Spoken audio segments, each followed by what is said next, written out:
भेड़िया बना साधु।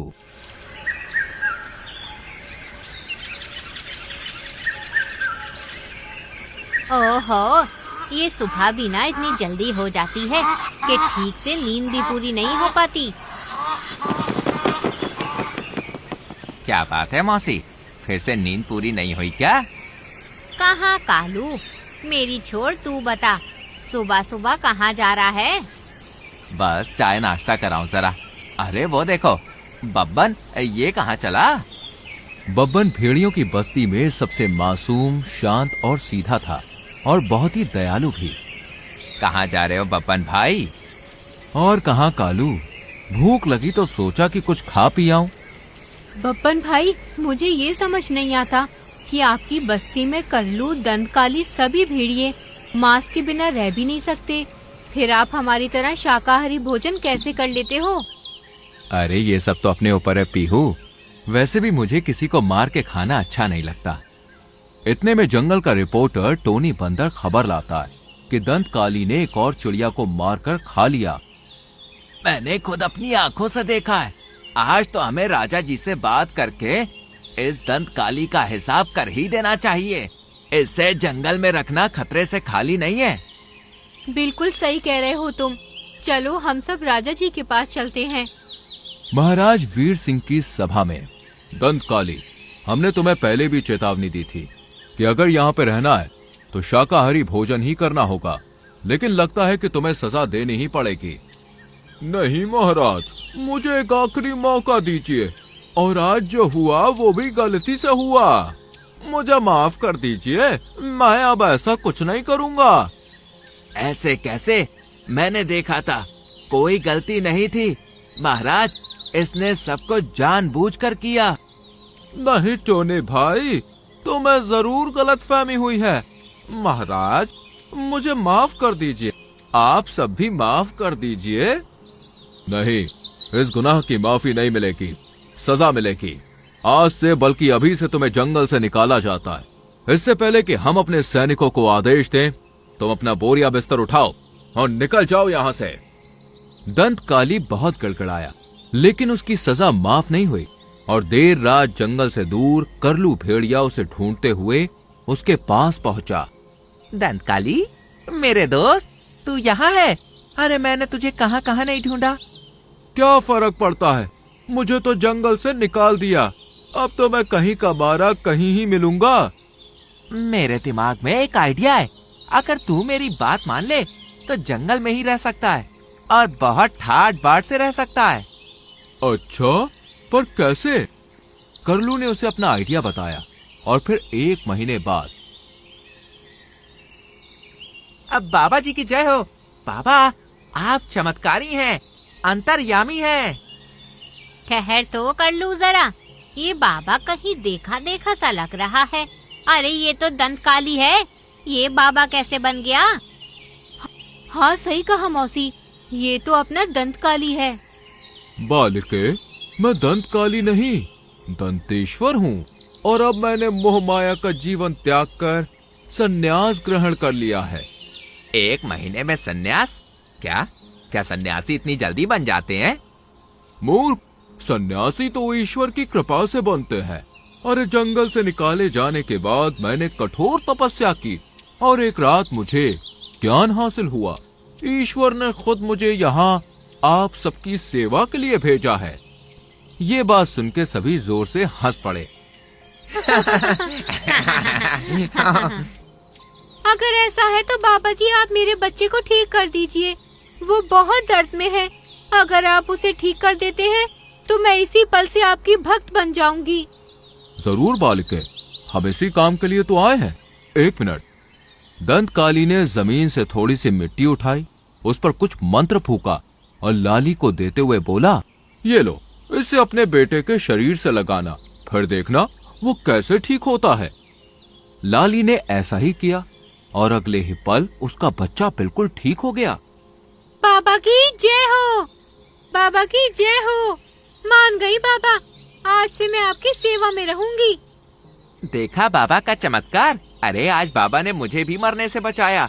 पहाड़ी पर एक सांप ने मुझे डस लिया होता और वो तो बाबा आ गए और उस सांप को भी अपना भक्त बना लिया। बाकी जानवर ये सब सुन के और देख के हक्का बक्का रह गए और उसे देखने लगे, और धीरे धीरे सभी जानवर उसकी भक्ति करने लगे। उसे चढ़ावे में फल, अनाज और अच्छा अच्छा खाना चढ़ाने लगे। हमारी तरकीब काम आ रही है, पूरा जंगल तेरा गुलाम बन रहा है। हाँ, पर मैं ये घास फूस खाकर थक गया हूँ। अब कुछ मांस मछली हो तो बात बने। बस थोड़ा सा सब्र और हमारी आखिरी चाल बाकी है। अरे उसके पूरा होते ही अपना असली गेम हम शुरू करेंगे। अगले दिन मीनू मौसी हड़बड़ाती हुई दंत काली के पास पहुंची। बाबा जी, मैं तो लुट गई।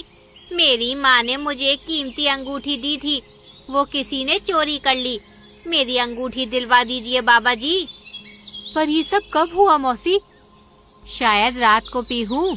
मैंने तो अलमारी में ही रखी थी। लेकिन अब वो वहाँ नहीं है। अगर ऐसा है तो हमें महाराज के पास जाना चाहिए। ये दंत काली क्या कर लेगा? एक अकेली पीहू ही थी जिसे दंत काली के बाबा होने पर रत्ती भर यकीन नहीं था, लेकिन आज कुछ ऐसा हुआ कि वो भी उस पर भरोसा कर बैठी। शांत बालिके शांत, मैं जानता हूँ पीहू तुम्हें मुझ पर यकीन नहीं, पर मुझे कोई अफसोस भी नहीं। बाबा का चमत्कार थे, एक दिन तुम भी मेरी शरण में आ ही जाओगी। पहले मौसी की अंगूठी ढूंढते हैं। दंत काली ने आंखें बंद की और मंत्र सा पढ़ने के बाद सीधी दिशा में चलते हुए बब्बन भेड़िए के घर पहुंचा। यहीं पर है मौसी तुम्हारी अंगूठी। अंगूठी? कौन सी अंगूठी? क्या बात है मौसी, तुम रो क्यों रही हो? यहाँ कैसे हो सकती है? बब्बन चोरी नहीं कर सकता। अरे मैंने कब कहा कि उसने चोरी की है? हो सकता है मौसी यहाँ आई हो और भूल गई हो। अरे नहीं, मुझे पक्का याद है, मैंने अलमारी में ही रखी थी और मैं बब्बन के घर पिछले 1 महीने से नहीं आई। कोई काम ही नहीं पड़ा। कोई मुझे समझाएगा कि हो क्या रहा है? 1 मिनट बालक। दंत काली आंखें बंद करके फिर से मंत्र पढ़ता है और फिर बब्बन के घोंसलों के कोने में हल्की सी खुदाई कर मौसी की अंगूठी निकाल देता है। मिल गई मेरी अंगूठी, धन्यवाद बाबा जी। पर ये अंगूठी यहाँ कैसे आई? मुझे समझ आ गया, बब्बन परसों मुझे मिला था, बहुत तारीफ कर रहा था इस अंगूठी की। जरूर इसी ने चुराई होगी। एड़ा बन के पेड़ा खा रहा था। क्यों? तू तो धोखेबाज निकला। बब्बन भैया, तुमसे ऐसी उम्मीद नहीं थी। शर्म आनी चाहिए तुम्हें। सभी बब्बन को खरी खोटी सुनाकर चले जाते हैं, पर उसकी सुनने के लिए कोई राजी नहीं था। फिर शाम को पीहू, मीनू सभी दंतकाली के दरबार में बैठे थे कि तभी लाडो रोते हुए आती है। अरे बाबा जी, मेरी बेटी कहीं मिल नहीं रही। पूरा जंगल ढूंढ लिया, ना जाने वो कहाँ है। आप उसे ढूंढ दीजिए। रो नहीं लाडो, बाबा जी जरूर चमत्कार करेंगे। हाँ बच्चा, मैं अभी अपनी शक्तियों से पता करता हूँ कि टुन्नी कहाँ है। दंतकाली ने फिर से मंत्र पढ़ने का ढोंग किया और जंगल में कुछ दूर एक सुनसान जगह पर पहुंचा, जहां बब्बन के ठीक पीछे टुन्नी का आधा शरीर पड़ा था और उसके मुंह पर खून लगा था। बब्बन, तूने मेरी बच्ची को मार दिया। तूने ये अच्छा नहीं किया। बब्बन, तू इस हद तक गिर जाएगा, ये तो हमने सोचा भी नहीं था। हाँ मौसी, जिसे हमने हीरा समझा वो तो कोयला निकला, और जिसे कोयला समझा वो हीरा। अब तो इसे सजा मिलनी ही चाहिए। बब्बन कुछ बोला ही नहीं, जैसे मानो वो होश में नहीं था कि वहां पर क्या हो रहा है। उसे खींचकर राजा के पास ले जाया जाता है और राजा उसे काल कोठरी में डाल देते हैं। नहीं नहीं महाराज, आप बब्बन को ऐसी सजा ना दीजिए। इसे मेरे दरबार में रहने दीजिए, मैं इसे सुधार दूंगा।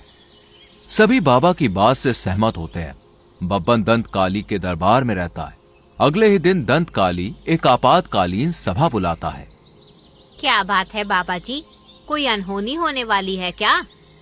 सही कहा मौसी, कल रात मुझे ईश्वर ने संदेश दिया कि हमारे जंगल में कोई काला साया आने वाला है, इसलिए आप सब अपनी अपनी रक्षा करें। ये सुनते ही सभी के चेहरे पीले पड़ जाते हैं। डर के मारे सभी अपने अपने घरों में पैक हो जाते हैं, लेकिन फिर भी एक एक कर जंगल के जानवर गायब होने लगते हैं। ना जाने हमारे जंगल को किसकी नजर लग गई है मौसी। पहले लाडो, फिर भूरी और अब कालू भैया। कहीं ये सब बब्बन तो नहीं कर रहा? मुझे नहीं लगता कि वो है। मैंने तो उसे कल भी बाबा जी के दरबार में देखा और वो तो ठीक से होश में भी नहीं था। तो फिर ये सब कौन कर रहा है? यूं ही जानवर गायब होते रहे और फिर एक रात पीहू के दरवाजे पर दस्तक हुई। कौन है? पीहू बहन, जल्दी दरवाजा खोलो। मैं बब्बन, बहुत जरूरी बात बतानी है तुम्हें। नहीं नहीं, मैं दरवाजा नहीं खोलूंगी। अरे डरो मत, मैंने कुछ नहीं किया है, लेकिन आज तुमने दरवाजा ना खोला तो जंगल की घटनाएं यूं ही चलती रहेंगी।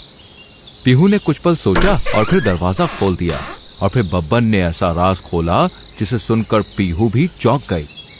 ये सब दंत काली और करलू भेड़िया कर रहे हैं। दंत काली कोई बाबा बाबा नहीं है, अरे वो ढोंग कर रहा है और दोनों रात में जानवरों को मार कर खा रहे हैं। पर तुम्हें कैसे पता? वो लोग रोज मुझे कुछ खिलाकर बेहोश कर देते हैं, लेकिन कल रात मैं होश में था, तब मैंने उन दोनों की बातें सुनी। क्या सच में? अगर ऐसा है तो फिर हमें सबको ये बात बतानी होगी। नहीं, मैं छुपते छुपाते आया हूँ, इसलिए मैं जा रहा हूँ, पर तुम सबको बता देना। और कल रात ठीक 11 बजे दोनों फिर से शिकार पर निकलेंगे, तब उन्हें रंगे हाथों पकड़ लेना। पीहू ने ऐसा ही किया और अगली रात जैसे ही दंत काली और करलू लाली हिरन का शिकार करने निकले, तभी राजा वीर सिंह, पीहू, मीनू मौसी और सभी ने उसे दबोच लिया। गलती कर दी, जो पहले तुझे सिर्फ जंगल से निकाला था, आज मैं तुझे इस दुनिया से ही रवाना कर देता हूँ। वीर सिंह ने दोनों को एक ही वार में ढेर कर दिया और फिर इस बार तो हमसे भी गलती हो गई, जो हमने दंतकाली जैसे ढोंगी पर भरोसा कर लिया और बब्बन पर शक किया। हमें माफ कर दो बब्बन। मैंने तो तुम सबको कब का माफ कर दिया। इस तरह दंत काली और करलू मारे जाते हैं और जंगल में फिर से पहले जैसी खुशहाली आ जाती है। तो दोस्तों, कैसी लगी आपको ये कहानी? पसंद आई हो तो लाइक और शेयर करें और चैनल को सब्सक्राइब करके बेल आइकॉन प्रेस करें। मिलते हैं अगली वीडियो में।